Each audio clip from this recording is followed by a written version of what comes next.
السلام علیکم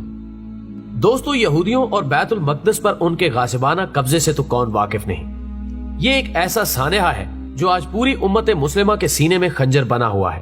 جس کی تڑپ اور درد تو محسوس سب کو ہوتا ہے، لیکن اس کا علاج کوئی نہیں ہے۔ آئے روز سینکڑوں مسلمان شہید کر دیے جاتے ہیں، لیکن ہم صرف تڑپنے کے علاوہ اور کچھ نہیں کر سکتے۔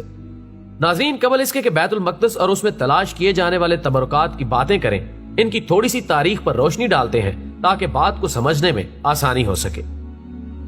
دراصل مصر سے واپسی اور صحرائے سینا میں 40 سال بھٹکنے کے بعد اللہ نے یہودی قوم کو یروشلم میں آباد کر دیا، اور پہلے بیت المقدس یعنی مسجد اقصی کو حضرت یعقوب علیہ السلام نے وحی الہی کے مطابق تعمیر کیا، اور اس کی وجہ سے بیت المقدس آباد ہوا۔ اور اس کے لمبے عرصے بعد حضرت سلیمان علیہ السلام کے حکم سے 961 قبل از مسیح میں ہیکل سلیمانی کی بنیاد رکھوائی گئی، جسے ایک نیم جن اور نیم انسانی مخلوق جس کا نام ہیرم آبیف تھا تعمیر کیا، جو بعد ازاں حضرت سلیمان علیہ السلام سے ایک بدعہدی کی پاداش میں کسی سمندری جزیرے پر قید کر دیا گیا، اور کہا جاتا ہے کہ اس بدبخت کی ایک آنکھ بھی خراب تھی۔ لوگوں کے نزدیک وہ دجال ہی تھا جو قید کر دیا گیا۔ بہرحال اس ہیکل سلیمانی کی تعمیر میں اس کا بنیادی کردار ہے، جس پر انشاءاللہ ہم کسی دوسری ویڈیو میں بحث کرنے کی کوشش کریں گے، لیکن ابھی موضوع کے پیش نظر یہ بتانا مقصود ہے کہ اس وقت بیت المقدس کے ساتھ کیا ہونے جا رہا ہے اور اس میں سے کیا تلاش کیا جا رہا ہے۔ خواتین و حضرات، ہیکل سلیمانی کو تیار کرنے کے بعد بنی اسرائیل یعنی یہودیوں کی وہ ایک ایسی عبادت گاہ بن گئی جو ان کے لیے سب کچھ تھی، جیسے کہ ہمارے لیے خانہ کعبہ ہے جس کے ساتھ ہمارے جذبات جڑے ہوئے ہیں۔ ان کے بھی ایسے ہی جذبات ہیکل سلیمانی کے ساتھ جڑے ہوئے تھے۔ اللہ نے ان کو بہت سارے انعام و اکرام سے نوازا تھا، لیکن شرط یہی تھی کہ اللہ کی بندگی میں رہتے ہوئے وعدہ وفا کرو اور بدعمالیوں سے بچو، لیکن اپنے گناہوں، بدعمالیوں اور پھر ان پر اڑے رہنے کی پاداش میں اللہ نے ان پر پہلا کوڑا سابقہ بابل اور موجودہ عراق سے اس وقت کے بادشاہ بخت نصر کی شکل میں برسایا،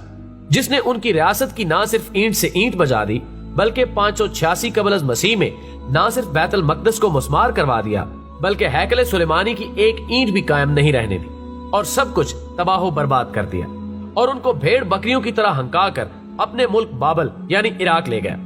بعد ازاں 539 قبل از مسیح میں اس وقت فارس یعنی موجودہ ایران کے ایک نیک اور صالح بادشاہ ذوالقرنین، جسے سائرس اعظم بھی کہا جاتا ہے، بابل کے بادشاہ بخت نصر کو شکست دینے اور اس پر غلبہ حاصل کرنے کی وجہ سے اس نے یہودیوں کو واپس ان کی سرزمین یروشلم بھیج دیا،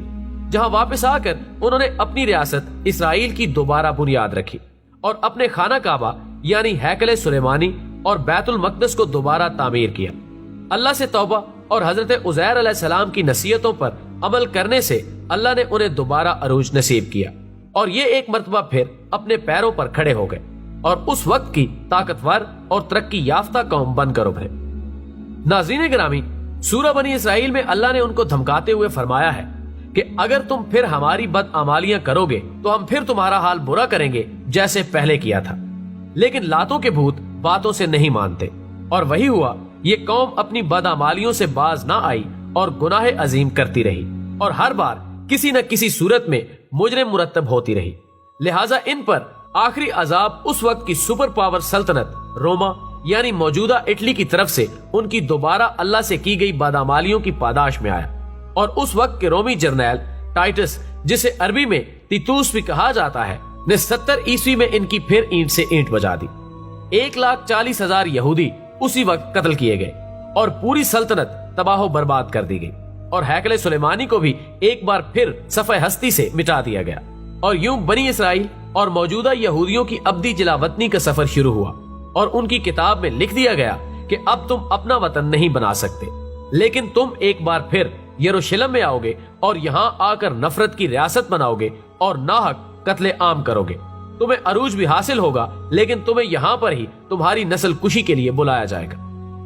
خواتین و حضرات، اس کے بعد اسلامی خلیفہ سیدنا حضرت عمر رضی اللہ تعالی عنہ نے یروشلم کو بغیر لڑے عیسائیوں سے فتح کیا اور مسجد اقصی کی دوبارہ بنیاد رکھی، جس کے نتیجے میں مسجد اقصی کو دوبارہ تعمیر کیا گیا۔ اپنی کتاب کی پیش گوئی کے مطابق یہ دوبارہ یروشلم میں واپس آئے اور نفرت کی ریاست اسرائیل قائم کی۔